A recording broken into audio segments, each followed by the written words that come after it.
या इहलोकाच्या प्रवासाचा निर्णायक दिवस असतो. आपण जे जीवन जगतो या जीवनात काय केलं, चांगलं आणि वाईट, जे आपल्याकडनं घडलं थोडस असं याचा परामर्श समजून घ्या. काही गोष्टी आपल्याकडनं केल्या जातात, काही गोष्टी आपल्याकडनं घडतात. प्रत्येक गोष्टीत आपलं जाणीवपूर्वक धोरण असतं असं नाही. अजाणतेपणे सुद्धा अनेक गोष्टी आपल्याकडनं चांगल्या आणि वाईट घडत असतात. पण या धर्मशास्त्रामध्ये नियम सांगितलेला आहे की जे घडलं त्याची जबाबदारी आपल्यावर येते. आणि म्हणून अज्ञान, अनवधान अशा काही गोष्टी असतात की ज्या आपल्याला पुण्य घडवण्यासाठी मदत करतात आणि तसेच पापही घडवण्यासाठी आपल्याकडून काही चुकीची कामं घडवत असतात. आणि म्हणून आजचा दिवस निर्णायक असतो की हा सगळा हिशोब केला जातो. आणि मग त्या हिशोबामध्ये ज्याच्या वाट्याला पुण्याचा संचय मोठा त्याला पुढील गती मिळते. ज्याचा पुण्याचा संचय पापापेक्षा कमी भरतो त्याच्या वाट्याला खालची गती मिळते. आज आपण जो विषय प्रवचनासाठी या निमित्तानं घेतलेला आहे तो की आमच्या जीवनावरती आमच्या आईबापांचा परिणाम कुठपर्यंत होतो, कसा होतो, किती होतो, चांगला आणि वाईट दोन्ही अर्थाने याचे परिणाम आम्हाला भोगावे लागतात.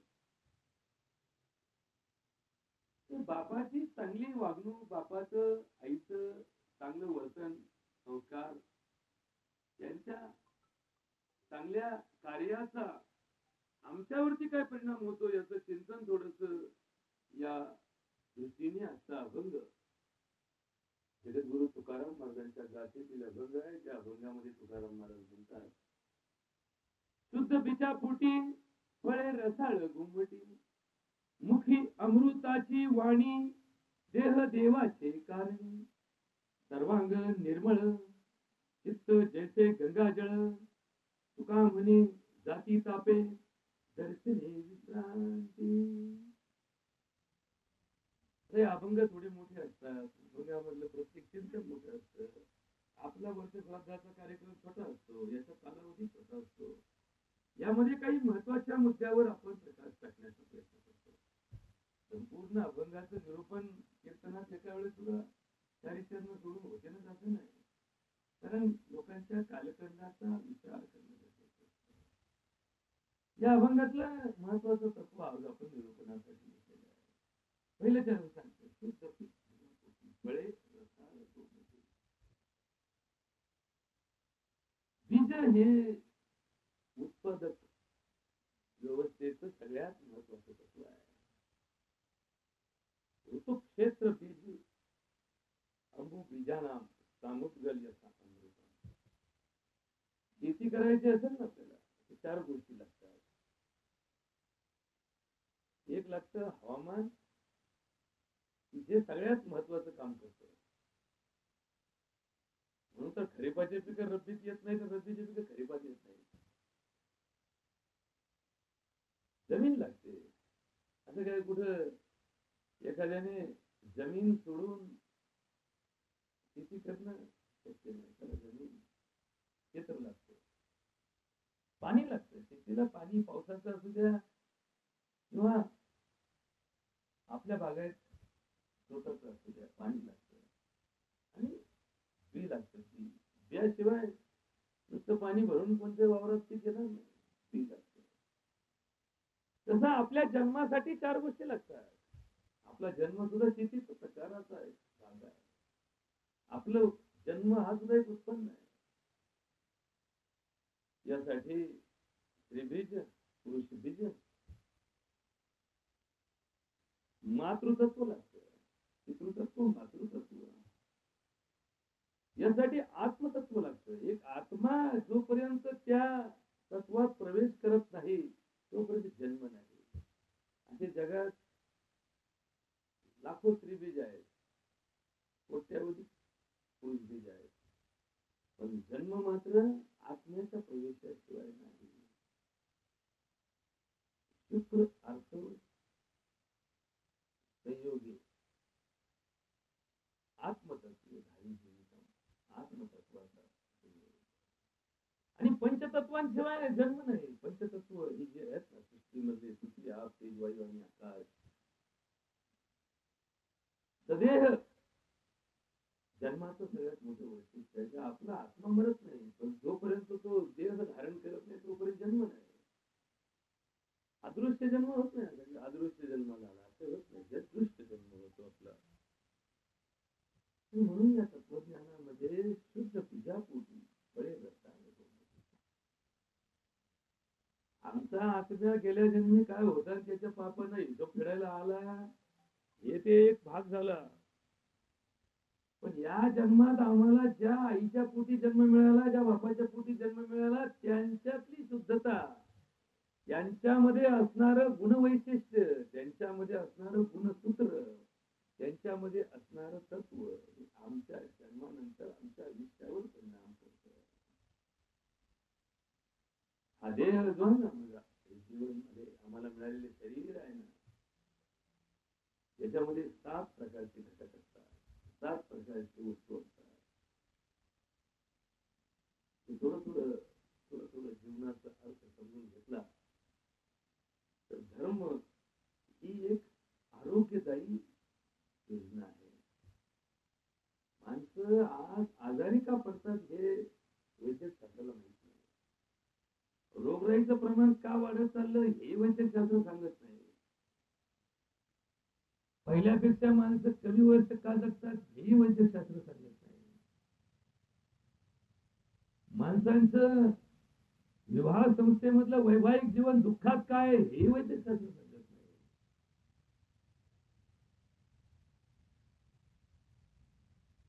लग्नानंतर अपत्य प्राप्ती का होत नाही याचंही उत्तर वैद्यकशास्त्राकडे नाही. सगळ्याची उत्तर आम्हाला फक्त आणि फक्त धर्मशास्त्रामध्ये मिळतात. धर्म अर्थ काम मोक्षांना मनुष्य चतुर्विध पुरुषार्थ, ही 4 पुरुषार्थ जीवनाची यशस्वी जीवनाची पावती आहे. ज्याला हे 4ही पुरुषार्थ या जन्मात साध्य करता आले तो पुरुष, ती स्त्री, ती श्रेष्ठ आहे. धर्म अर्थ काम आणि मोक्ष. या जन्मात आल्यानंतर ज्ञानही मिळवलं पाहिजे, धनही मिळवलं पाहिजे, पुढची पिढी जन्मालाही घालता आली पाहिजे. आणि एवढं सगळं करून यांना सोडून जाताना आनंदाने जाता आलं पाहिजे. हे कसं आहे शक्य? आम्ही तर सगळं गुतत चाललो. जेवढे राजकारण वाढवत चाललो तेवढे गुतत चाललो. 4 पोरं झाले का आपल्या डोक्याला 4 ओढा लागला. अहो त्याच्या पोरीचं लग्न राहिलं, त्याचं लग्न राहिलं, त्याचं. आमच्या पाठीमध्ये हे सगळं चित्र असं ओढाओढीच होते ना. त्याच्यामुळं जगी सुखी कोण आहे असा विचार आमच्या डोक्यात येतो. पण हे जन्माचं वेळापत्रकच असं आहे ना, वेळापत्रकच असं आहे. बालपण, तरुणपण, म्हातारपण आणि निर्गमन, हे असं वेळापत्रक ज्याच्या आयुष्यात जमलं ना त्याचं जीवन सार्थक झालं, यशस्वी झालं. त्याच्या मृत्यूचा महोत्सव झाला, असे काही सत्पुरुष आले की त्यांच्या मृत्यूने महोत्सवाचं वातावरण निर्माण केलं. जाताना ते लोकांना एक प्रेरणादायी कार्य करून गेले. आणि म्हणून ही सगळी संकल्पना धर्मशास्त्रामध्ये व्यवहार शिकवण्यासाठी सांगितलेली आहे. व्यवहार शिकवण्यासाठी. आमचं मेल्यावर काय होणार आहे हे तुम्ही जिवंतपणी ऐकताना मेल्यानंतरचं स्वप्न पाहण्यापेक्षा जिवंतपणी त्या स्वप्नपूर्तीसाठी काय करायचं हे सांगण्यासाठी आलेला प्रसंग. नारळ पाटील गेले, मग आता त्यांचं पुढं काय होणार आहे? मग मी तुम्हाला सांगायचं की बा पुण्य इतकं टक्के भरलं का मग तो स्वर्गात जातो, इतकं पडलं कमी का मग तो नरकात जातो. मग तुम्ही त्याचे हिशोब, त्यांचे हिशोब आपल्याकडे नाही, ते देवाकडे गेलेले, देवाकडे हिशोब आहे, देव पाहतोय. आता आमच्या हातात काय आहे? आता आमच्या हातात आमचा पेपर आहे, आमच्या हातात आमची प्रश्नपत्रिका आहे, आमच्या हातात आमची उत्तरपत्रिका आहे. आता आमच्या हातात आमचं जीवन आहे ना. आज इथून उठल्यानंतर इकडे जायचं कोण ठरवणार आहे? तुम्ही ठरवणार आहे. मी तुम्हाला म्हणणार आहे चला इकडे बघा, तुम्ही म्हणता इकडे कसं आहे, काय कारण तुम्हाला इकडे आम्हाला बोलवायचं? आम्ही ऐकलं तुमचं प्रवचन, बस झालं ना. आता आता आम्हाला का शिकू? आता तुम्ही तुमच्या वाट्याने जा, आम्ही आमच्या वाट्याने जातो. आमची जी वाट आहे ना, ही वाट ठरवण्याचा अधिकार आम्हाला आहे. अनंत वाटा आहेत ना. वाटा काय थोड्या का? 10 दिशा हरीची दासा, हरी 10 दिशा. आणि पापियाच्या दासा पाप 10 दिशा. त्याला काय जसं देव 10 दिशाला आहे, तसं पापही 10 दिशाला आहे. राक्षस काय तुम्हाला वाटतं का 2 दिशाला राक्षस? जसं हरीच्या दासाला हरी 10 दिशा दिसतो, तसं राक्षसाच्या केलेला राक्षस 10 ठिकाणी आहे ना, 10 दिशेला आहे ना. म्हणजे हे कुठं सोडलं का? याचा अर्थ चांगलंही 10 दिशेला आहे, वाईटही 10 दिशेला आहे. लक्षात घ्या. या जगात ज्या मुखातून अमृत निघतं त्याच मुखातून विषय निघतं ना. म्हणजे एखादा शब्द अमृतासारखा एखाद्याचं कल्याणही करून जातो, आणि एखादा शब्द एखाद्याचं वाटणंही करून जातो. शब्द आहे ना, मुखातून शब्द पडणारे, शब्दाची भाषा तीच आहे, शब्दाची मांडणी तीच आहे, फक्त शब्दार्थ अर्थ महत्वाचा असतो. आणि म्हणून अर्थपूर्ण या दृष्टीने शब्द रचना असते. या अभंगाचं महत्वाचा विषय असा आहे की आम्हाला आई बापामुळं काही उपजत गुण मिळतात. बुद्धी ही अनुवंशिक असते, वर्ण अनुवंशिक असतो, स्वभाव अनुवंशिक असतो, आयुष्यमान सुद्धा अनुवंशिक असतं. आता ह्या गोष्टी फार बारीक अभ्यासाच्या आहेत. जपानमध्ये 4 फूट उंचीचा माणूस सगळ्यात उंच समजला जातो, पण जपानमध्ये 125 वर्ष जगणाऱ्या माणसाचं संख्या आपल्या जगाच्या इतर देशांपेक्षा 50% जास्त आहे. हे कळणं गरजेचं आहे. म्हणजे उंच माणूस जास्त दिवस जगतो असं नाहीये, किंवा बुद्धी माणसं कमी दिवस जगतात असंही नाही, जास्त दिवस जगतात असंही नाहीये. चीन आणि जपानमध्ये फार मोठा फरक आहे. दोन्ही माणसं दिसायला सारखीच असतात. चीनचं आयुष्यमान जपानपेक्षा कमी आहे. आता हे का? या अनुवंशिकतेमध्ये या लोकांनी या पिढ्यानपिढ्या ते तत्व जपून ठेवलं. आपल्या धर्मामध्ये सुद्धा जे धर्मशास्त्र सांगितलं ना, जसं करा, जसं जगा, जसं वागा, वर्षाचे 12 महिने, 12 महिन्याचे 27 नक्षत्र, 27 नक्षत्राच्या तिथ्या, प्रत्येक महिन्याला येणारी प्रत्येक तिथी, क्षय वर्धन, हे जे वेळापत्रक दिलं ना आपल्या धर्माने, ते फक्त एखाद्या देवाच्या उपासनेसाठी दिलं असं नाहीये. ते दिलं आमच्या आयुष्यात आयुष्य वाढवण्यासाठी उपाय म्हणून दिलं. दीर्घम आयु स्मृती मेधा आरोग्यम तरुणम वयः. जो माणूस आपल्या आयुष्यात धर्माचं पालन करतो, धर्माचं पालन करणं म्हणजे काय? कर्मेंद्रियानी संयम्य या असते मनसा स्मरम, इंद्रिय अर्थान विमुढा आत्मा मिथ्याचारा. सदाचरण आणि दुराचरण याच्यामधला जो फरक आहे तो फक्त एकाच वाक्यात सांगताना भगवंताने भगवद्गीतेत सांगितलं. कर्मेंद्रियावरती संयम हे शिकवतं. कोण शिकवतं? धर्म शिकवतो. कर्मेंद्रिय किती आहेत? 5 आहेत. ज्ञानेंद्रियावरती येणारे विषय तुमच्या हातात नसतात ना. तुम्ही काय ऐकायचं? तुमच्या कानावर पडल्यावर ते ऐकालच ना तुम्ही. तुमच्या कानावर जे पडेल तेच तुम्ही ऐकाल ना. तुम्हाला सगळ्या ठिकाणी ऐच्छिक श्रवण नाही. कारण ध्वनी लहरी कानावर पडल्यानंतर कानामध्ये असं फिल्टर बसवलेलं नसतं की वाईट शब्द गाळून चांगले शब्द आत घ्या. जे काही कानावर पडलं तेच पडलं. मग तुमच्या गल्लीत 4 घरं शिव्या देणारे असतील आणि 4 घरं हरिपाठाचे असतील. तुमचं पोरगं गल्लीने जातं, हरिपाठ ऐकत शिवाय ऐकत. पण पुढं पुढं जर तुम्ही त्याचा अभ्यास केला, त्याचा हरिपाठ कधीच पाठ होत नाही, पण शिवाय मात्र ती काही विसरत नाही.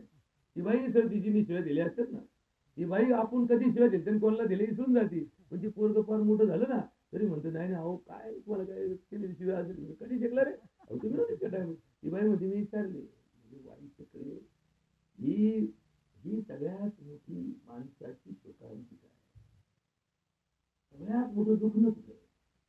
वाईटाकडे सहज प्रवृत्ती, काही केल्या सुधरेना ते. हे सगळ्यात मोठं माणसाचं फार मोठं अवघड आहे. वाईट लवकर पडतं, वाईट लवकर समजतं, वाईट लवकर अंगीकृत होतं.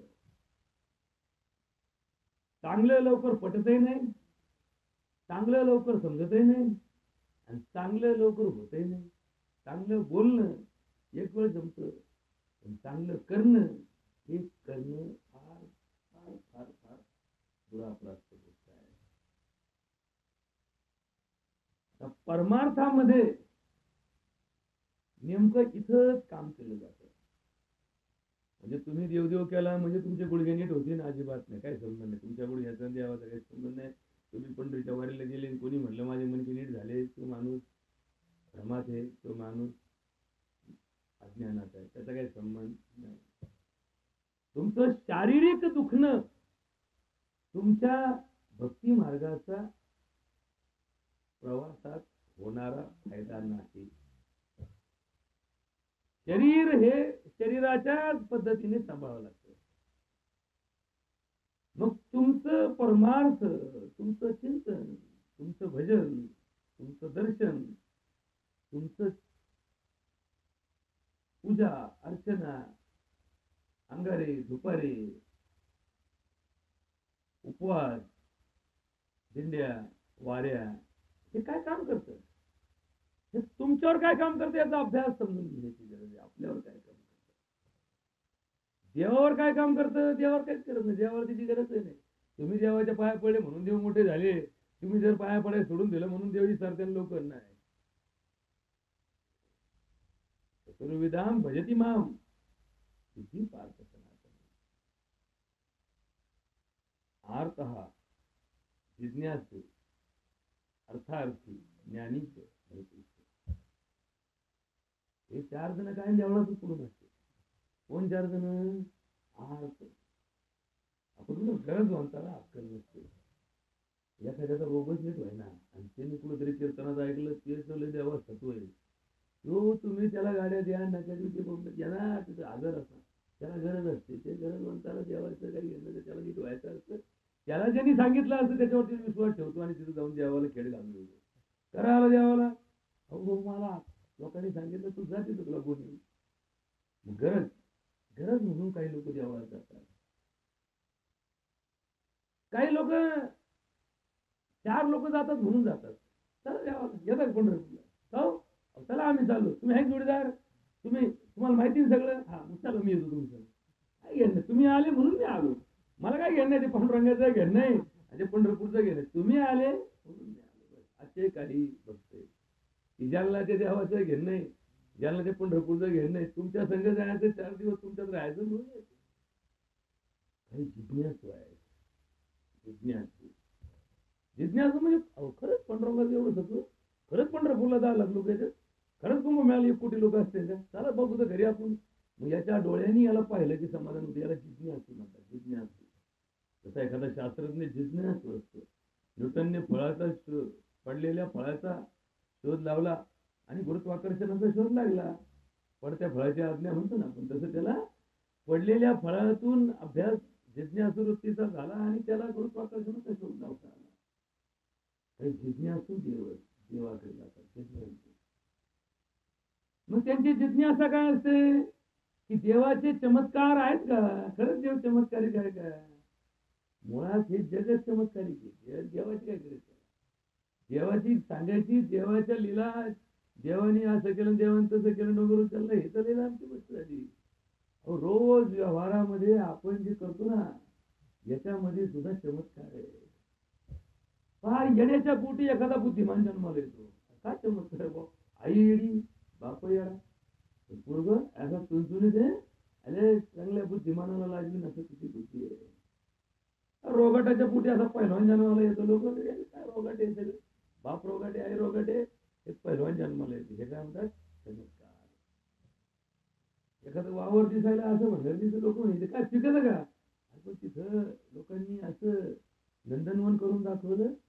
तुम्ही एखाद्या दिवशी इस्रायलला चाल दाखवलं 1000 लिटर पाण्यात 1 एकर ऊस तुम्ही काढून दाखवा लागतं. एक रोज 1000 लिटर पाणी, 1000 लिटर पाण्यात 1 एकर ऊस 100 टन उत्पन्न काढून दाखवलं. आपल्याकडे ऊस आला आपण देतो 12 मोडून त्याला गुळ बिबट्याच्या लागत त्या 12 मोडून सकाळच्याला मग उतरत जाऊन वाटेला पाणी घ्यायला. 1000 लिटर पाण्यात 1 एकर ऊस 100 टन रोज 1000 लिटर पाणी करतो. बरं 1000 लिटर म्हणजे किती तुम्हाला माहिती. बैलगाडीत बसायचं नाही एवढं कमी पाणी.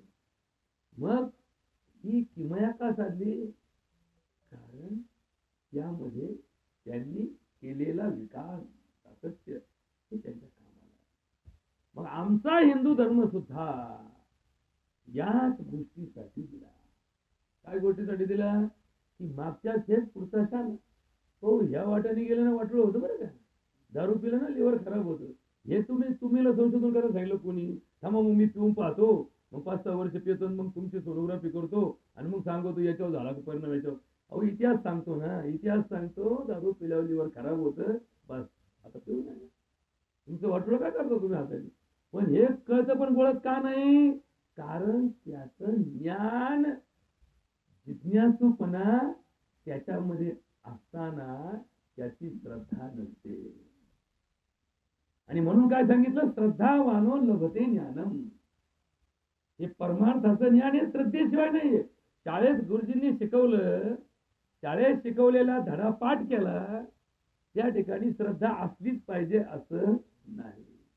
एखाद्या विज्ञानाचा प्रयोग तुम्हाला विज्ञानाने समजून सांगितला आणि तुम्हाला तो प्रयोगशाळेमध्ये करता आला, तिथे तुमची श्रद्धाच असली पाहिजे असं नाही. पण देवाच्या रस्त्याने जाणाऱ्या माणसाला श्रद्धेशिवाय काहीच मिळत नाही. जोपर्यंत श्रद्धा नाही तोपर्यंत काहीच मिळत नाही. म्हणून तर तुकडोजी महाराज म्हणतात ना, मनी नाही भाव म्हणे देवा मले पाव, अशानं देव काही पावायचा नाही हो, देव काही बाजारचा भाजीपाला नाही. पावणी म्हणजे काय, देव पावता, देव पावला. याला देव पावला, याच्या बोरला पाणी लागलं, याला देव पावला. तर या भूगर्भामध्ये पाण्याचे स्रोत आहेत आणि अशाही जागा आहेत की तिथून पाणी वाहत नाही खालून. आता हे संशोधन करता आलं असतं तर लोकांनी त्याच्यावरती प्रभावीपणे काम केलं असतं. पण हे सगळे काय अंदाज आहेत, अंदाज. एखादं मशीन आणतो ना आपण, मशीननी पाणी पाहतो, ते मशीन फक्त इथून खाली पाणी जातं का नाही एवढं सांगतं. पण त्या पाण्याचा जो सप आहे तो जाड आहे का बारीक आहे, पाणी जास्त आहे का कमी आहे, हे सांगण्याचा त्याच्याकडे काही तंत्रज्ञान नसतं. आता नीट ऐकून घ्या. थोडासा विषय अंधश्रद्धेकडे जाणारा असतो. आपण अंधश्रद्धेच्या कधी कधी मार्गी लागतो आणि त्याच्यातून घडणारे यशस्वी प्रयोग आपल्याला अंधश्रद्धेला पुढे पुढे नेतात. बघा आपल्याकडे पाणी पाहणारे पाहणारे असतात. थोडासा विषय आपल्याला दूरगावचा. आमच्याकडे दुष्काळ पडला का पहिल्याच आमच्या पानाड्या बघा. तुमचे पानाडे येतो, कोणी तव्यावर बसतं, कोणी नारळावर बसतं, कोणी नारळ धरतं, कोणी सुपारी धरतं, कोणी काही नाही. आता हे गुरुत्वाकर्षणामध्ये ज्याला ज्याला ज्याला ज्याला चुंबकीय शक्तीचा प्रेरणा आहे त्या गोष्टी करत असतात. याच्यात काय फार शास्त्र सोडून काही नसतं. आणि मग तो आपला काही ठोकताळे या जगामध्ये आहेत. यत्र यत्र धूमः तत्र तत्र वह्निः. जिथे जिथे धूर आहे तिथे तिथे जाळ आहे. हे सांगायला गेले मोठा तत्वज्ञानला धोरण निघाला लोक काय पेटलं बघा रे. आता एखादा लहान पोरगं तुम्हाला कसं कळलं पेटलेलं. धूर दिसला म्हणून कळलं. काय काय एवढं तिथं अवघड आहे का. पण हे शास्त्राने काय सांगितलं, तत्व सांगितलं. यत्र यत्र धूमः तत्र तत्र वह्निः.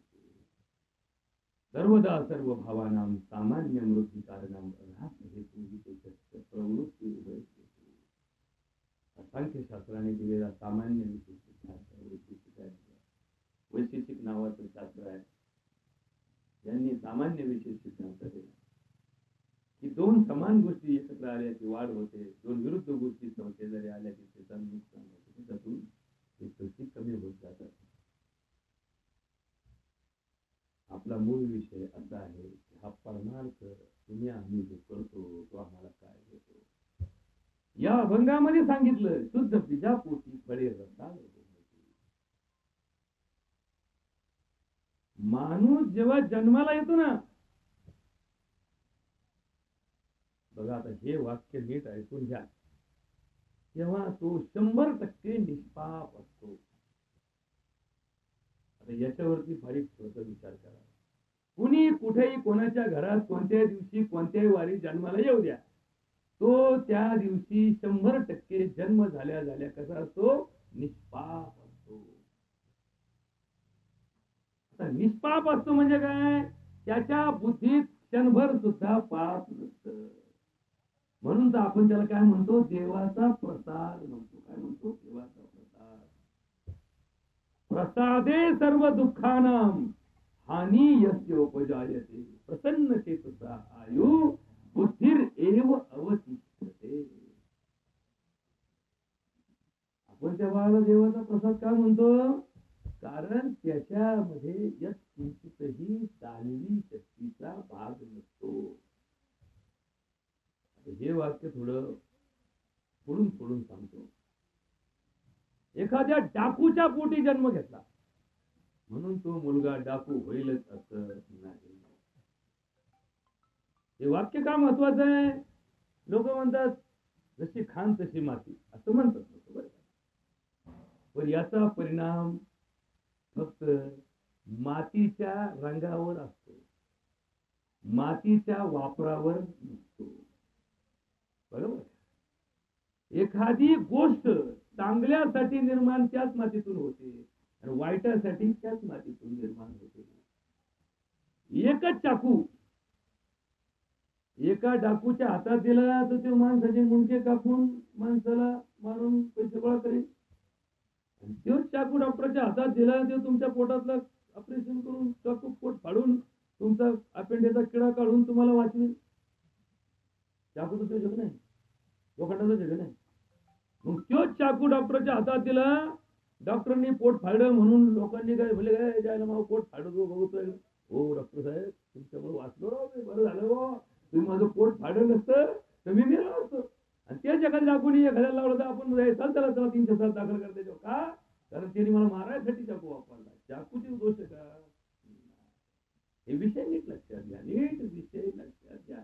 इथंच काम केलं तर पुढे परमार्थ घडेल, नाही तर परमार्थाचा आमचा कधी संबंधही नाही. आपलं चाललंय करा भजन, करा भजन लावलं भजन करा, गाजाबाजी बारीला भजन ठेवलं. का ठेवलं, बारीचं 12 दिवसाचं पोरग त्याच्यासाठी भजन का ठेवावं. भजन कुठं ठेवावं हे बी समजून घ्या. जिथं पोरग तिथं भजन ठेवावं, नाही तर पोरग एका गावात भजन एका गावात. भजन त्या पोराला ऐकायला गेलं पाहिजे. नीट ऐकून घ्या, मुसलमानांमध्ये जन्म झाल्यानंतर सगळ्यात पहिल्यांदा त्या पोरासंग कोण बोलतं, त्याचा मामा बोलतो.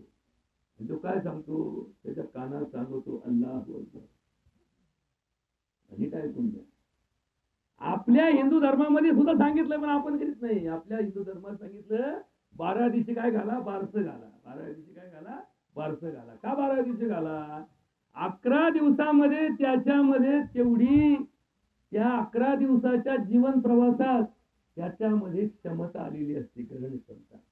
11 दिवसाचं पूर्ण हे ग्रहण करण्याच्या लायकीचं असतं. त्याला ऐकलेलं सांगता येत नाही पण त्याला समजतं. तो 11 दिवसाचं 12 दिवसाचं बाळ गुरुजी आपल्या डोळ्यात नजर घातल्यानंतर त्याला स्मित तयार करतं. या 11 दिवसाच्या पोराला शक्य आहे. म्हणून 12व्या दिवशी बारसं घालायचं. आणि बारसं घालताना त्याचं नाव काही ठेवा, चिम्या गोम्या नाव काही ठेवा, पण बारसं ज्या दिवशी घातलं जातं, जेव्हा त्याला पाळण्यात घातलं जातं, तेव्हा त्याला कोणीतरी तो गाणं जे भजन म्हटलं जातं, गोपाल घ्या कुणी गोविंद घ्या, राम घ्या कुणी कृष्ण घ्या. हे नाव का घेतले जातात? देवाच्या नावाने त्याच्या जीवनाचा प्रवास आपण चालू करतो. आपल्या प्रत्येकाच्या नावात कुठे ना कुठेतरी देव आहे. आता ज्यांचे ज्यांचे नाव स्वातंत्र्याच्या आधी ठेवले त्यांच्याकडे 100% देव आहे. पण आता मधल्या काळात हे पाश्चिमात्याच्या अनुकरणात आपल्यातला देव निघून गेला. पण आमच्या मागच्या पिढीने फार बामणाकडे जाऊन कुंडली काढली तरी फक्त काय काढलं? अध्याक्षर काढलं. अ नी तुमचं नाव ठेवा, ब नी तुमचं नाव ठेवा, क नी तुमचं नाव ठेवा, ड नी तुमचं नाव ठेवा. उकाराने सुरुवात करा, ओंकाराने सुरुवात करा, आकाराने सुरुवात करा. मग घरी गेल्यानंतर आपण त्या देवांच्या नामामध्ये, म्हणून तो विष्णू सहस्त्रनाम. विष्णू सहस्त्रनाम का घेतलं? विष्णुमय जग वैष्णवांचा धर्म, वेदांचा धर्म. विष्णूच्या 1000 नावापैकी तुमचं कोणते नाव असू द्या ना, 1000 नाव विष्णूचे आहेत का? थोडे नाव आहेत का? एका गावात माणसं राहून किती राहतील? 2000 राहतील, 4000 राहतील, 10,000 राहतील. मग त्याच्यापैकी विष्णूचेच 1000 नावं ठेवले, त्याचे 1000 नावं जरी वेगळे आखले तरी शेवटी त्याचं काय नाम काय आलं? तोंडात विष्णूचंच नाम आलं. बघा, हे नामस्मरणासाठी स्वतंत्र व्यवस्था करण्याची गरज भासू नये म्हणून माणसाची नावं देवाच्या नावाची साधर्म्य ठेवणारी. ठीक आहे. पुढचा विषय काय आहे? मनुष्य पशुयोनीतून आला, नराचा नारायण करणे त्याला, संस्कारीला क्रमाक्रमाने. आता याच्यावरती एक थोडं छोटं उदाहरण देतो तुम्हाला. एक नालायक माणूस, बाप नालायक, आई नालायक, खानदानच पहा, त्यांचे उत्पन्न सगळे चुकीचे मार्ग, बोलताना चुका, वागताना चुका, उत्पन्नाचे स्रोत चुकीचे. आणि त्यांच्या घरात एक जन्माला आले. प्रयोग म्हणून त्याला एका सज्जनाच्या घरी नेऊन वाढवलं. सज्जनाच्या घरी नेऊन वाढवलं.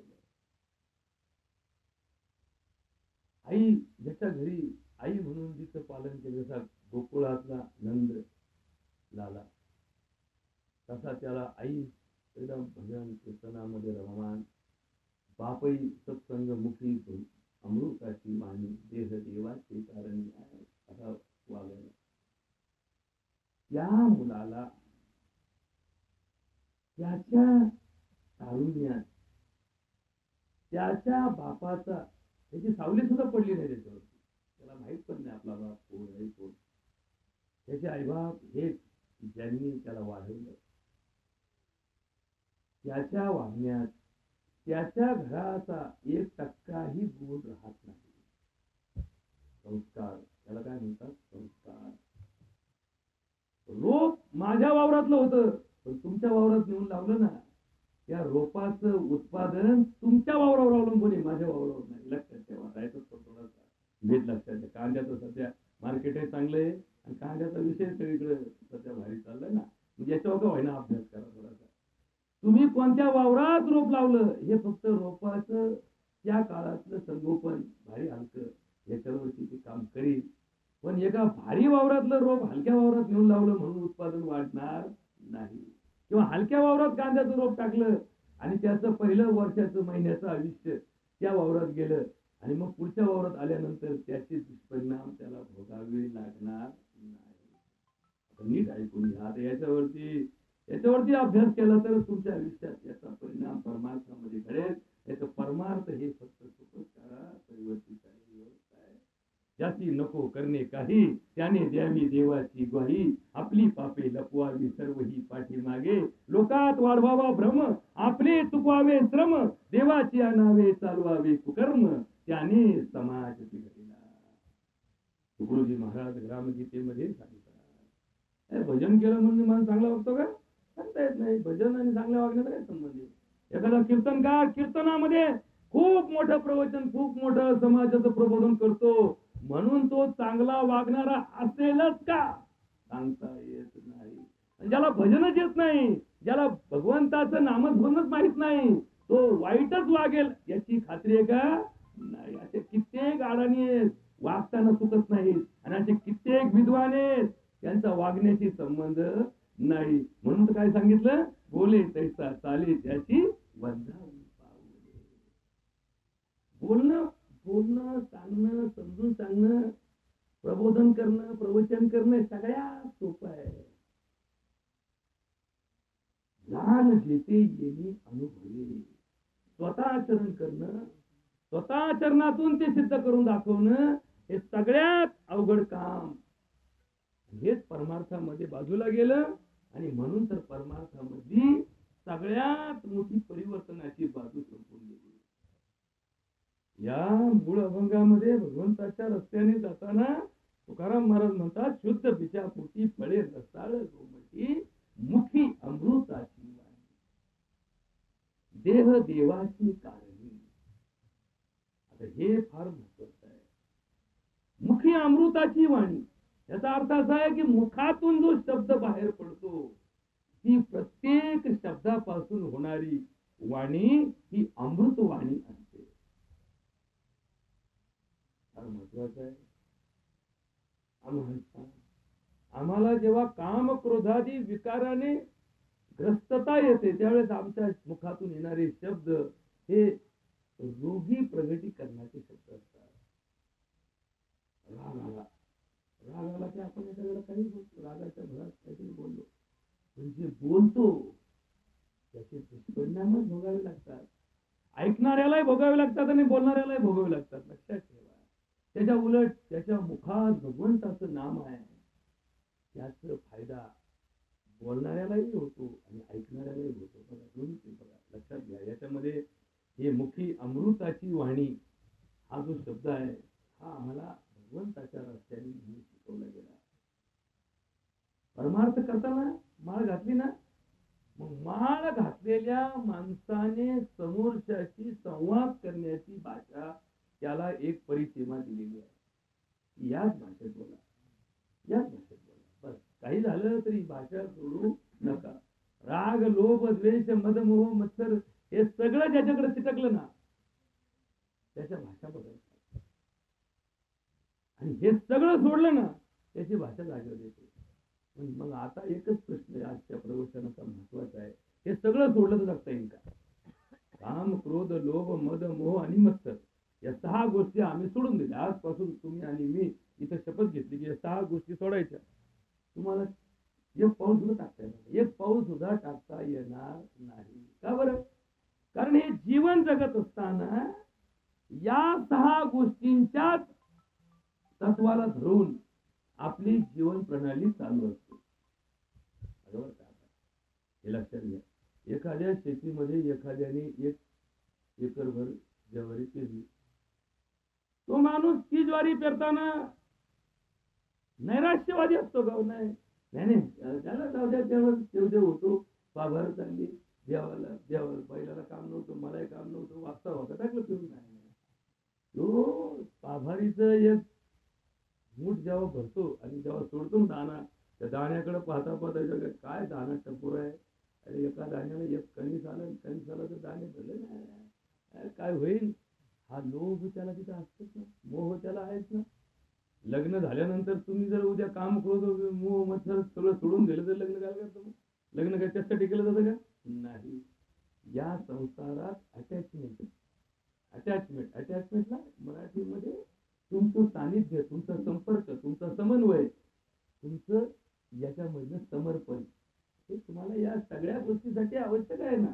हे सगळं असतंच ना.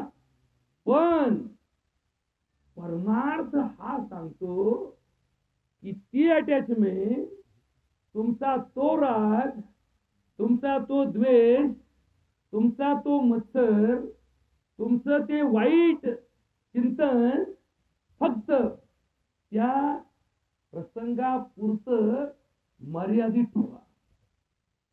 आता याच्यावरती थोडा बारीक चिंतनाचा भाग सांगतो. आपलं एखादं पोरग चुकीचं काम करतंय. पोरग शाळेत जातं, 1ली ला, 2री ला, 3री ला, 4थी ला, 5वी ला आहे. आईच्या लक्षात आलं की पोरग या अहिताच्या गोष्टी करतोय. आता आईला त्याचा राग नाही आला तर ते पोरग सुधारणार का? नाही सुधारणार. मग आई गेली आणि त्याला साम दाम दंड भेद या पद्धतीने प्रसंगानुरूप त्याला सोडून दिली. हे बाबा उन्हात नको खेळू, सावली खेळ बरं का बाळा. ते पोरग आईने सांगितलं तोपर्यंत 2 मिनिटं आई नजरे जाईपर्यंत सावलीत आलं. परत त्याच्या लक्षात आलं नाही पुन्हा आपण जाऊन पाहू. ते परत उन्हात आलं. आई थोड्या वेळाने जाणवून बोले बरं का ते गेला परत बघ माझी इतकं वाईट नाही. आता वाईट नाही आई म्हणते याचा अर्थ आई वाईट आहे का? नाही, पण तिची सांगताची भाषा ही हिताची आहे, हिताची भाषा आहे. आणि मग त्या आईने ते हित सांगायचा प्रयत्न दंडावून केला. ऐकलं नाही पोरांनी. मग परत आईने आली, एक कानाखाली लावली, त्याच्या वाजवली, त्याला म्हणले जर परत इकडे आला ना सगळं तोडून टाकेल तुझं. ती आई तिच्यामध्ये असणारं ती क्रूरता, तिच्यामध्ये असणारा तो शब्दिक प्रयोग त्या मुलासाठी तिच्या डोक्यात अहित आहे का? नाही. पण तिला ते का करावं लागलं? कारण ते केल्याने पोरग परत उन्हात गेलं नाही, उन्हाचे दुष्परिणाम भोगावे कोणाला लागले नाही आणि पोरग सुधारलं. तसा हा समाज सुधारायचा असेल हे थोडस बारीक आहे का? या जगात रोग नसते, या जगात 100च्या आत कोणी मेलच नसतं. या जगामध्ये कोणालाही रुपयाची आणण्याची कमवण्याची गरज नसती. या जगात निसर्गाने सगळं आयतं दिलं असतं माणसाला. पिकं आयतं उगत आहे, पिकं आयतं येत आहे, पिकं आयतं येत आहे, सगळं आयतं येत असतं. तर ही माणसं फक्त आणि फक्त राक्षसी रूपात तुम्हाला दिसली. राक्षस, राक्षस म्हणजे काय? जो मतलबी आहे, जो स्वार्थी आहे, जो क्रूर आहे, जो हिंसक आहे, जो अहिताचा विचार करतो, जो दुसऱ्याच्या नुकसानी स्वतःचा आनंद मिळवतो, जो दुसऱ्याच्या वाटोळ्यात स्वतःचं कल्याण शोधतो, तो राक्षस आहे. आणि देव कोण आहे? देव तो आहे की जो आपल्या कर्मातून दुसऱ्याचं हित जाणतो, आपल्या कर्मातून दुसऱ्याचं भलं चाहतो आणि दुसऱ्याच्या भल्यात आपलं भलं आहे हे ज्याला पटलं तो कोण झाला? देव झाला. तुझं व्हावा आहे देव, भावे गावे गीत, चित्त करोनिया शुद्ध. तुझं व्हावा आहे देव, तरी हा सुलभ उपाय. आता जागेवरती आपण थोडं येऊ. आम्हाला देव म्हणून जागायचं. आम्हाला सगळ्यांना काय करायचं? इथं आलो, वर्षश्राद्धाला आलो, देव माणसाच्या वर्षश्राद्धाला आलो, आता आम्हाला देव म्हणून जागायचं. ठीक आहे, आजपर्यंत नाही जागता आलं आम्हाला. कालपर्यंत आमच्यामध्ये आमचा राक्षस जागा व्हायचा. राक्षस कधी पण जागा होतो. राक्षसाला काही वेळ काळ नसते. राक्षस कोणाजवळ नाहीये, प्रत्येकाजवळ राक्षस आहे. तुमच्याजवळ राक्षस आहे, माझ्याजवळ राक्षस आहे. 5वी वृत्ती प्रत्येकाजवळ आहे. पण सुदैवाने दैवी वृत्ती सुद्धा तुमच्याजवळ आहे. दैवी वृत्तीचं बेन आपल्याजवळ असतं आणि राक्षसी वृत्तीचंही बेन आपल्याजवळ असतं. फक्त लागवड कशाची करायची, लावायचं काय हे तुम्हाला ठरवायचं असतं. आणि हेच सगळा परमार्थ काम करतो. म्हणून संस्कार हे परमार्थ. संस्कार ज्या पिढीत जे वातावरण असतं ती पिढी तशी वागते. बघा, लक्षात घ्या. ह्याच्यावरती थोडस चिंतन करून काही सार तुम्हाला सांगण्याचा प्रयत्न करतो. प्रवचनामध्ये फार मोठं ब्रह्मज्ञान सांगितलं म्हणजे प्रवचन चांगलं असतं की नाही? तुकाराम महाराज म्हणतात नको ब्रह्मज्ञान. बस सृष्टीची उत्पत्ती कधी झाली आणि त्या यदृच्छेला काय किंमत आहे, तन्मात्रा कोणत्या, पंचमहाभूत कोणती, पंचगुण कोणते आणि एकादश इंद्रिय कोणते, हे ब्रह्मज्ञान नको. नको ब्रह्मज्ञान. आत्मस्थिती भाव, मी भक्त तू देव ऐसा करी. आपण सगळेजण भक्त आहोत. कोणाचे? भगवंताचे. तर भगवंताचे भक्त म्हणजे कोणत्या तरी रूपाचे. कोणी देवीचा भक्त, कोणी रामाचा भक्त, कोणी कृष्णाचा भक्त, कोणी महादेवाचा भक्त. काय त्याच्या भगवंताच्या आकृती प्रकृती वेगवेगळ्या असू शकतील, पण भगवंत एकच आहे. त्याचे भक्त. आणि तो कोण आहे? देव आहे. तो देव आम्ही भक्त, तो देव आम्ही भक्त. मग आम्ही भक्त का? कारण आम्हाला तुमच्यात घ्या. जसं आपण एखाद्या गटात गाव पातळीचा विषय असतो, आम्हाला तुमच्यात घ्या, तुमच्या पॅनलमध्ये घ्या. तर घ्या म्हटल्यानंतर तुम्ही काय म्हणले, या पण आमचं असं आहे, आम्ही तुम्हाला असं करू, मग येऊ बा आम्ही येऊ. तसं भक्ती मार्गामध्ये देवाला आपण काय विनंती करायचं? देवा आम्हाला तुमच्या जवळ घ्या. आम्ही आम्ही कोण आहोत? आम्ही माणसं आहोत. आम्हाला राक्षसही बोलितोय. देव देव आम्ही देवाला विनंती करतो, देवा आम्हाला तुमच्याच घ्या. देव काय म्हणतो बघा, देव काय म्हणतो? देव म्हणतो तुला इकडे येता येईल, पण त्याला सोडून द्यावं लागेल. त्याला सगळं घेऊन तुला आम्ही इकडे घेणार नाही. साईबाबा सगळ्यांना आवडतो, पण साईबाबाला कोण कोण आवडत यांनी कुणी आतापर्यंत यादी जाहीर झाली का? की साईबाबांना एवढे एवढे भक्त आवडले, एवढ्याच भक्तांची यादी जाहीर झाली असं होईल का? नाही. कारण भक्त आणि देव यांच्यामध्ये आत्मीयतेचं नातं असतं, अंतरंगाचं नातं. बहिरंगातून तुम्ही 1,00,000चा हार घातला, 5 तोळ्याचं सोन्याचं गंठण देवाला अर्पण केलं म्हणजे तो भक्त मोठा होत नाही. त्याच्या अंतरंगातला भाव. एखाद्याने फक्त डोकं टेकवलं आणि त्या डोकं टेकवताना ठेवू दे चरणावरी माता, पाहिनी श्रीमुख देईनी आलिंगन, जेने लिंबलोन उतरीन पुसता सांगेन हित गुमर, बैठून निवांत सुख गोष्टी तो का म्हणे यासी न लावे उशीर, माझे अभ्यंतर अभ्यंतर. हे अभ्यंतर काय याच्यावर काम चाललंय ना आपलं. बहिरंगाचं काय? बहिरंगाचं काय? उस डोंगा परत रस नव्हे डोंगा, का भुल्लासी वरली या वरच्या रंगाचं काय जास्त पुत्र कुणी सांगायची गरज नाही. असाच वेळ घाला, धोतरच घातलं, टोपीच घातली म्हणजे तो माणूस सज्जनाचाच विषय असतो असं नाही. आणि काहीच नाही घातलं, यांनी साधे कपडे फाटके कपडे शिवून घातले म्हणजे तो दुर्जनाच्या मार्गाचा आहे. गरीब श्रीमंतीचा विषय नाही, याच्यामध्ये वयाचाही विषय नाही, याच्यामध्ये लिंगाचाही विषय नाही, विषय अंतरंगाचा. म्हणून अशा प्रवचनाचं महत्व सांगतो. संस्कार हेच हिंदू धर्माचे सगळ्यात महत्वाचे विषय असतात. हिंदू हा संस्काराने निर्माण झालेला सनातन धर्म आहे. संस्कार काय करायचे? जसं की आता थोडस 5 मिनिटं परामर्श कुंभमेळ्याचा सांगतो. महाकुंभमेळ्याचा हे महाकुंभ, हे आखाडे, हे साधू, ही नेमकी परंपरा काय आहे? या सनातन धर्मामध्ये 2 परंपरा राहिल्या. एक संसार परंपरा राहिली, एक संन्यास परंपरा राहिली. काही लोक संसारात गेले, काही लोक संन्यासात गेले. लग्न न करता अविवाहित राहून संन्यासी जीवन जगण्याचा प्रयत्न करत होते. मग हे संन्यासी जीवन जगण्यासाठी त्यांच्या आई बापांनी त्यांना का साथ दिली असावी याचा अभ्यास थोडासा करण्याची गरज आहे ना. थोडासा विचार करा की एखाद्या आईच्या पोटी एक पुत्र जन्माला आला आणि जन्माला आलेला पुत्र वयाच्या 14व्या वर्षी इच्छा ठेवू लागला की मला आई, मला संसारात रस नाही, मला या समाजात या धनधान्य पशु याच्यामध्ये रस नाही, मी संन्यासी होणार, मी चाललो संन्यासी. ती आई काय तुम्हाला वाटतं का की ती आई म्हणून बाबा बरं झालं? ती आई तर 4 वेळा विचार करील. ती म्हणलं अरे मी तर म्हणलं माझा वाघ, माझा राजा, अरे माझा शिव, माझा बछडा काय झालंय? आणि आता एक दिवस याचं नाव लौकिक होईल, समाजात त्याचा एक लौकिक होईल, समाजात तो एक ज्ञानवान, धनवान, पुत्रादीनी अशा प्रकारची त्याची ख्याती होईल. आणि तू ही कोणती दुसरी ख्याती घेऊन बसलाय? बघा, एक गीत रामायणामध्ये एक वाक्य, ज्येष्ठ तुझा पुत्र मज देई दशरथा, धर्म राष्ट्रनाथ तोच योग्य सर्वथा. अरे गीत रामायणातलं वाक्य हे का सांगतो? दशरथ राजाला गुरुनी ज्या दिवशी त्यांच्या महालात आदरतिथ्य घेतलं आणि गुरुला दक्षिणा, गुरु दक्षिणा असेल तशी राजा दशरथाने दर्शन घेतलं आणि आव्हान केलं, गुरु दक्षिणा काय पाहिजे किंवा दक्षिणा काय पाहिजे?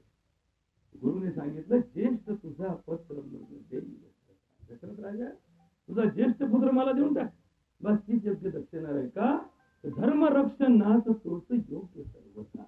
धर्म रक्षण कार्य त्याच्याकडून घडणार आहे म्हणून तो मला देऊन टाक. बघा, म्हणजे शेवटी हा विषय थोडासा तुमच्या गुणांच्या दृष्टीने सांगितलेला विषय आहे. मग हे साधू परंपरेमध्ये जे गेले ना, ते त्यांच्या आईने ज्या धर्मामध्ये सगळ्यात मोठं त्यागाचं तत्व दडलेलं आहे की आपल्या धर्मात सांगितलं, जर मुलगा धर्म कार्यासाठी आणि या धर्मरक्षणासाठी या त्याग वृत्तीचा स्वीकार करत असेल तर ती आई आणि तो बाप पापी आहे जो त्याला त्याच्यापासून आढळतो. माता शत्रू पिता वैरी योन पठती बालिकेन न शोभती सभामध्ये हंसमध्ये बको यथा. हे आपल्या धर्मात सांगितलेलं सगळ्यात मोठं त्यागाचं तत्व. तसं पाहायला गेलं तर हे व्यवहारामध्ये कुठेही पटणार नाही. पण व्यवहारामध्ये जसं आपण म्हणतो शिवाजी महाराज जन्माला यावेत पण कोणातरी घरात, आमच्या घरात नको, कारण आमच्या घरात जर आले तर माझं पोरग घर सोडून, हे पाणी भरायला सोडून, गावातलं राजकारण सोडून तिकडच लोकांच्या लष्कराच्या भाकरी भाजत बसन. मला असं पोरग मला करायचं नाही. माझं पोरग मला संसारी करायचं. माझ्या पोराचं, माझ्या घराचं, माझं नाव लौकिक, माझं धनधान्य पशुवृत्ती याच्याकडे लक्ष आहे आणि मला असं पोरग करायचं का हे करून ते करीन असं. मला छत्रपती शिवाजी महाराज सारखं घरावर तुळशीपत्र ठेवून जाणार पोरग. मग आपण काय म्हणतो शिवाजी महाराज जन्माला यावे पण कोणाच तरी घरात यावं, आपल्याकडे नको, हे असं आपल्याला लेट नको. ही परंपरा त्यागाची परंपरा होती. आणि मग असे जे ऋषी मुनी साधू संत हे जे काही या समाजामध्ये परंपरेमध्ये गेले त्यांनी समाज हितासाठी स्वतःच कुटुंब न करता समाजाचं कुटुंब समजून या समाजामध्ये आपल्या वागण्यातून, आपल्या बोलण्यातून, आपल्या दर्शनातून समाजाचं कल्याणकारी स्रोत ठेवलं. आणि म्हणून साधू संत येती घरात होती दिवाळी दसरा या तत्वानुसार यांनी आपलं साधुत्व, आता साधुत्व हा शब्द फार मोठा आहे, साधुत्व शब्द फार मोठा आहे. याला त्याग लागतो, तपश्चर्या लागते, समर्पण लागतं, वैराग्य लागतं. वैराग्य या दत्त परंपरेमध्ये, या साधू परंपरेमध्ये, या नाग परंपरेमध्ये, नागा परंपरेमध्ये वैराग्याचा एवढा महामेरू असतो की हे जे नागा साधू असतात ना हे दिगंबरपंथी असतात परंतु त्यांच्यामध्ये 100% वैराग्य असतं. त्यांच्या भावना या वैराग्याने ओतप्रोत भरलेल्या असतात. त्यांच्या पुढे स्वर्गातल्या अप्सरा काय जगातलं काही आणलं तरी त्यांच्या तपात तपोवन तप्तो वयमेव तप्ता तृष्णेन जीर्णे वयमेव जीर्णा कालान याती वयमेव, बदल होत नसतो. मग या साधू संतांना या समाजामध्ये हे काम करत असताना जे जे अडचणी येतात, जे जे नवीन नवीन प्रयोग करावे लागतात, जे जे नवीन नवीन उपक्रम ते राबवतात त्यांचा संमेलन 12 वर्षातून एकदा कुंभ रूपाने आपल्या देशामध्ये घडत होतं. या सनातन धर्मामध्ये जशी कॉन्फरन्स, डॉक्टर लोकांची कॉन्फरन्स असते किंवा आमच्या मंत्री परिषदेची कॉन्फरन्स असते किंवा आमच्याकडे एखादं शिक्षण मंडळाची कॉन्फरन्स असते, शिक्षक लोकांना प्रशिक्षण असतं, तसं या 12 वर्षातून एकदा या देशात सनातन धर्माच्या साधू परंपरेमध्ये जेवढे आखाडे आहेत, जेवढे साधू आहेत यांचं संमेलन त्या गंगाकाठी त्या पवित्र तीर्थावरती एका विशिष्ट काळामध्ये 40 दिवसाच्या काळामध्ये ते केलं जायचं, केलं जात होतं. आणि त्यामध्ये त्या संमेलनातून साधू एकमेकाला विचारांची आणि आपल्या कार्यामध्ये येणाऱ्या अडचणींची आणि त्यावर केलेल्या मात केलेल्या कार्याची महती एकमेकाला सांगायचे. आणि त्यातून नवीन नवीन धर्म परंपरा, धर्म रूढी, अनिष्ट रूढींना मात करून नवनवीन परंपरा निर्माण होत होत्या. आणि म्हणून 12 वर्ष ज्या गावामध्ये सप्ते होतात त्याला तपपूर्ती असं म्हणतात. तपपूर्ती 12 वर्षानंतर ती येणारा सप्ताह हा त्या काळात त्या गावात त्या 12 वर्षाच्या काळात घडलेला परमार्थ त्याची तपपूर्ती केली जाते.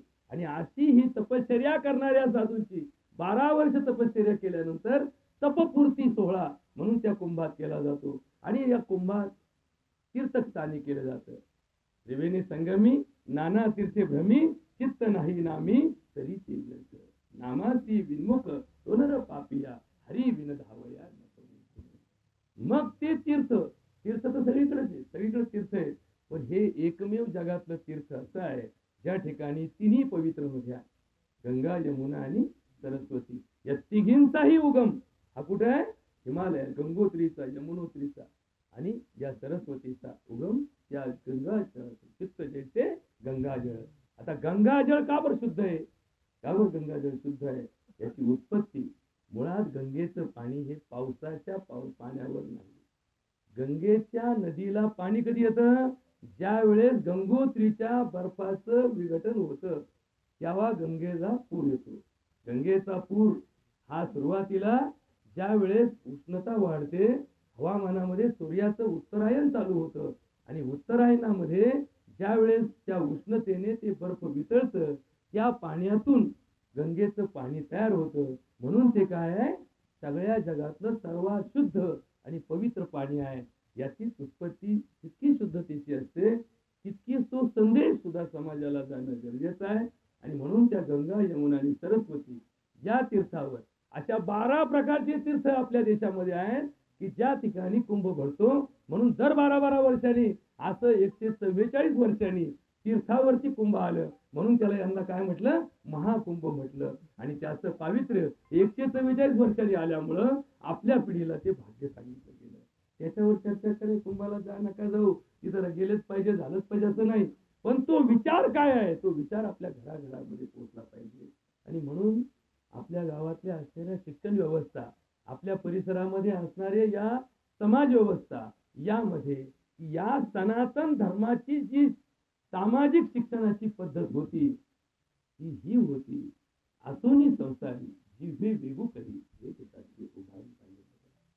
प्रपंची निवाले साधू संगे म्हणजे काय की संसार करणाऱ्या माणसाला पैसा भरपूर मिळायला लागला, 2-4 पोरं झाले, 2-4 प्रॉपर्ट्या झाल्या, 2-4 पद मिळाले, मग त्याला जाणीव करून द्या की आता तू याच्यातून मुक्त होण्यासाठी प्रयत्न कर. प्रपंची निवाले साधू संगे. मग हे साधूचा संघ प्रपंचाच्या व्यारेसचा उद्घाटन करण्यासाठी दिलेला आहे. म्हणजे वयाच्या 50 वर्षानंतर थोडं थोडं प्रपंचातून मार्ग बाजूला करा. मुलाबाळांना रांकीला लावल्यानंतर, मुळागाळांची जबाबदारी दिल्यानंतर, मुलगाही पण मी पण दोघे मग आपण डबल इंजिन सरकार चालू, हे असं संसार आमच्या धर्मशास्त्रामध्ये नाही.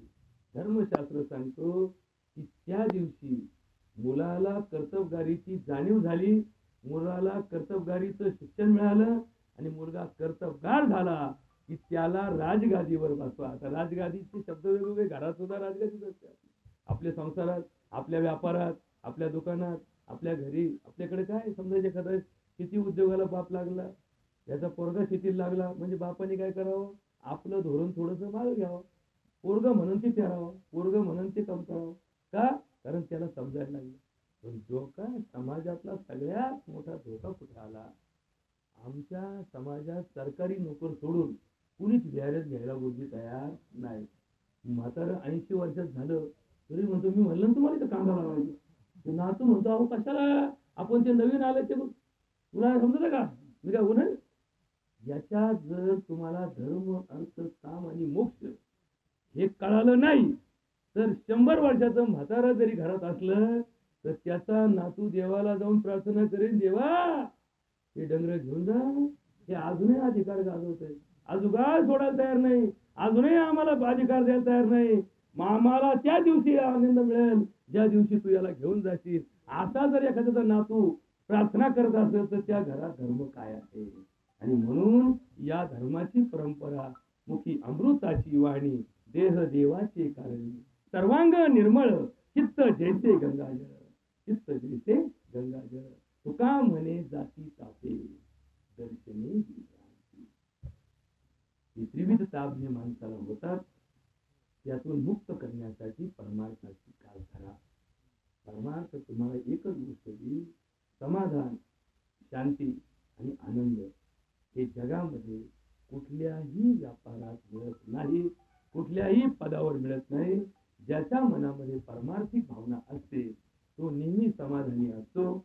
ज्याच्या मनात स्वार्थी भावना असते तो कधीच समाधानी नसतो, कधीच नसतो. न्यूनही पुरते अधिकही सरते संसारी. न्यूनही पुरते, काहीच नसलं, अंगावरती कपडे जरी नसले तरी हे साधू एकदम आनंदाने जगताना पहा. आता त्याच्यातही आता ते फार विडंबन, त्याच्यातही फार विकृती, त्याच्यातही फार संघर्ष चालू झाले. त्याच्यामुळे ते चित्र नका पाहू, ते प्रकृतीचं विचित्र दर्शन आहे. खरी संस्कृती आणि खरी प्रकृती आजही हिमालयातल्या काही साधूंमध्ये आहे, त्यांच्यामध्ये आजही वैराग्य आहे.